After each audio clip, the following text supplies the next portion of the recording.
ወዳጆቼ የጌታ ሰላምና ጸጋ ይብዛላችሁ። እንዴት ናችሁ? ሰላም ናችሁ ወይ? እግዚአብሔር ይመስገን። እግዚአብሔርን እጅግ አድርገን እናመሰግናለን። ሁላችሁም በያላችሁበት ቦታ በያለንበት ቦታ ሁሌም የሚጠብቀን ጌታ ስላለ ጌታን እጅግ አድርገን እናመሰግናለን። የሰላማችን ምንጭ የሆነው እረኛችን የሆነው እግዚአብሔር ሁልጊዜም እየጠበቀን ለዛሬ ቀን እንድንቆም ስለረዳን እግዚአብሔርን እጅግ አድርጌ አመሰግናለሁ። ዛሬም በዚህ በመስመር ላይ አንድ የእግዚአብሔርን ቃል አብረን ደግሞ በልቤ ውስጥ የነበረውን አንድ ነገር እያሰብኩ ነበረ። በዛው መሰረት ደግሞ በልቤ ውስጥ ለዛ ጉዳይ እግዚአብሔር በልቤ ውስጥ ያሳሰበኝን ቃል አብረን እንካፈላለን። ሚዲያን ለመልካም ለበጎ ለመጠቀም ያህል ማለት ነው። እንግዲህ በዚሁ አጋጣሚ የምክር ቃል ነው ዛሬ ከእናንተ ጋር አብረን የምንካፈለው። እሱም ቃል ለራሳችሁ ስራ ላይ እንድታውሉ ክፍሉን ደግሞ እናንተም እንድታነቡ በዛው ቃል ደግሞ እግዚአብሔር እንድናገራችሁ ሁላችሁም በያላችሁበት ቦታ መቼም የእግዚአብሔር ቃል መስታወትን አገልግሎት እንዲሰጥ ስንጠቀም ሰውነታችንን ወይም የተፈጥሮ ፊታችንን እንደሚያሳይ እንደምንጠቀመው ሁሉ እንዲሁ ደግሞ የእግዚአብሔር ቃል ህይወታችንን የሚያሳይ መስታወት ነው። መጽሐፍ ቅዱስ እንደዚህ ስለምን ማለት ነው። ስለዚህ በእግዚአብሔር ቃል መስታወት ራሳችን ስንመለከት እንዴት ነው የምለውን እናንተም ደግሞ ዛሬ በዚህ ቃል ውስጥ እንዲታዩ አንድ መዝሙረኛው ዳዊት አንድ ምክር ልጆቼ ብሎ ስለ አንድ ቁልፍ ሐሳብ ካስተማረው በኋላ አንድ ቁልፍ ሐሳብ ይናገራል። በጎ ዘመንን ማየት የሚፈልግ ሰው ብሎ ይጠይቀዋል። እና እኔም በዚሁ ላይ ራሴን መቼም 2026 የፈረንጆች 2025 አልቆ 2026 ላይ እንገኛለን። ዛሬ 9ኛ ቀን ብለን ቆጥረናል። እንግዲህ በዚህ ሁሉ መካከል እግዚአብሔር ግን እድል ሲሰጥ ዘመን ሲሰጥ የሰጠውን ዘመን ለበጎ ነገር መጠቀም ትልቅ መልካም ነገር ነው። በዛ አቅጣጫ ነው ሲያስብ የነበርኩት። እናንተም እንደዚህ እንድታስቡ እዛ ውስጥ ደግሞ እግዚአብሔር የሚናገራችሁን ክፍል ሐሳቡ እንድትጠቀሙ አሳስባለሁ። መዝሙር ሁላችሁ የምታውቁት መጽሐፍ ቅዱስ ክፍል ነው። መዝሙር 94ኛው ቅንፍ ላይ ከቁጥር 11 ጀምሮ እስከ 14 ያለውን ክፍል አነባለሁ። እንደዚህ ይላል። ልጆቼ ሆይ ኑ ስሙኝ፣ እግዚአብሔርን መፍራት አስተምራችኋለሁ። ሕይወቱን የሚፈቅድ ሰው ማን ነው? ሕይወቱን የሚፈቅድ ሰው ማን ነው? በጎ ዘመንን ለማየት የሚወድድ አንደበትህን ከክፉ ከልክል፣ ከንፈሮችም ሽንገላ እንዳይናገሩ። ከክፉ ሽሽ፣ መልካምንም አድርግ፣ ሰላምንም እሻት ተከተላት ይላል። እዚህ ክፍል ላይ ዳዊት እንግዲህ እዚህ ክፍል ላይ ልጆች ሆይ ስሙኝ በሚልበት ሰዓት እንግዲህ ወደ ህይወቱ ፍጻሜ ውስጥ ወይም በእድሜ ባረጃው ጊዜ ስሙኝ ብሎ ሲያስተምረው እንግዲህ የአባትነትም ልብ ገዝቷል። በዚህ ሰዓት የገዘበት ሰዓት ላይ ነው። ምክንያቱም አባት ልጆቹን ያስተምራል፣ ይመክራል፣ ይገስጻል፣ እንዲሁም ደግሞ ያጽናናል፣ ያበረታታል። የአባትነት ልብ ያን ነው የሚያደርገውና ዳዊትም ይሄንን በሚያመለክት መንገድ ያስተምራል። ልጆች ሆይ ኑ ስሙኝ፣ እግዚአብሔርን መፍራት አስተምራችኋለሁ ይላል። መጀመሪያ ይሄ ነው። እግዚአብሔርን መፍራት የሰው ትልቁ ጥበብ የሚባለው እግዚአብሔርን መፍራት ነው።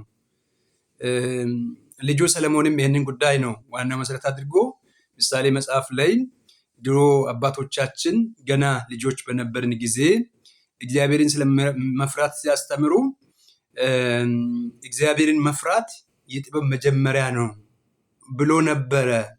ገና በምናነብበት ጊዜ በአንደበት ቃል በዚሁ ነበረ የነገሩን። ያ ቃል የህይወታችን መሪ ሆኖ ዛሬ ባለንበት ቦታ በጣም ጠቅሞናል።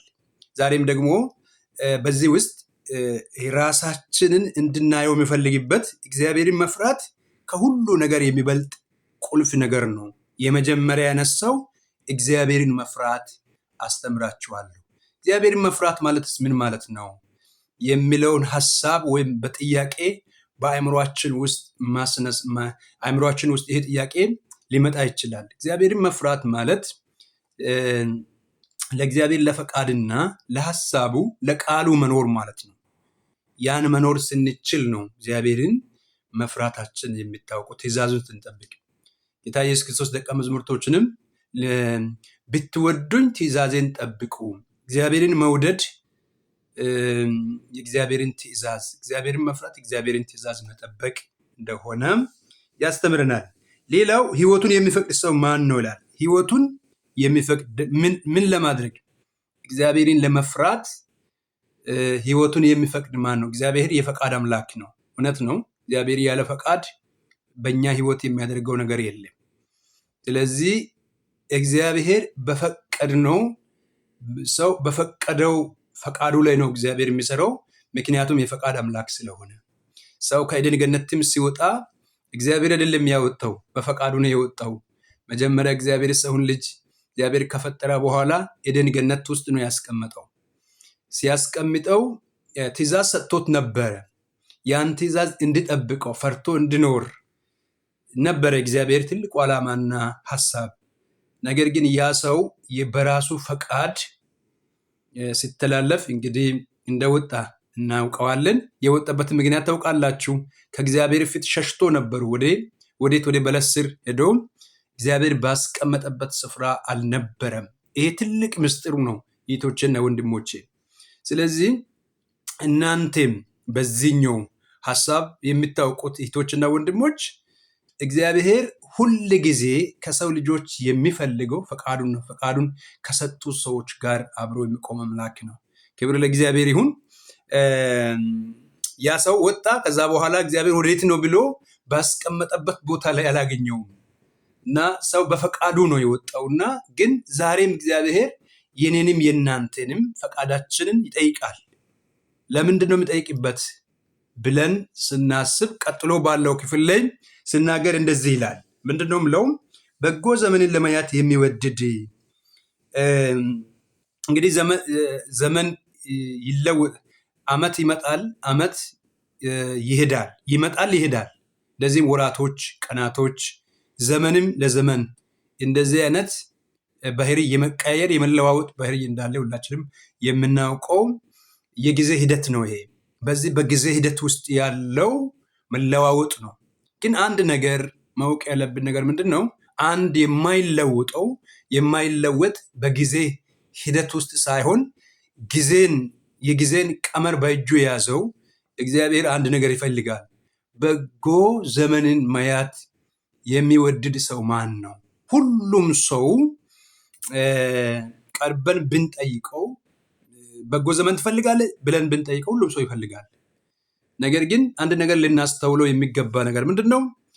ያ በጎ ዘመንም ለማየት እድሜ እንዲረዝም መጽሐፍ ቅዱስ በምድር ላይ እድሜ እንዲረዝም ብሎ የምናገርበት ክፍል አለ። እንዴት ነው እድሜ የሚረዝመው? እንዴት ነው ሰው በጎ ዘመንን ማየት የሚችለው? እንዴትስ ደግሞ እግዚአብሔር የሰጠውን ጊዜና ሰዓት እንዴት መጠቀም ይችላል የሚለው ነገሮችን በደንብ እንድናጤን ደግሞ እንድናስተውለው እንድንመረምረውም የሚያስፈልግ ነገር ነው። በጣም እንድትመረምሩት በህይወታችሁም እንድትፈልጉት የሚያስፈልግ እንድንፈልገው የሚያስፈልግ እንደሆነ ወዳጆቼ ልነግራችሁ እፈልጋለሁ። እንደዚህ ብላችሁ አስባችሁ ታውቃላችሁ? በጎ ዘመን ለማየት መልካም ዘመን ያን ከየት ነው የምናገኘው? ዋናው ሐሳብ ማንሳት የሚፈልገው ይህንን ነው። ቀጥላችሁ በሚቀጥለው ቪዲዮ ላይ እንድትከታተሉ በጌታ ፍቅር አሳስባችኋለሁ። ለሌሎች ወንድሞችም እህቶችም ሼር ብታደርጉ ይጠቀማሉ። በውስጤ ላይ እግዚአብሔር ያስቀመጠ ምክር ስለሆነ እግዚአብሔር አምላክ ይባርካችሁ። እናንተም ደግሞ በዚህ የተጠቀማችሁት ክፍሉን በደንብ እንድታጠኑ አሳስባችኋለሁ።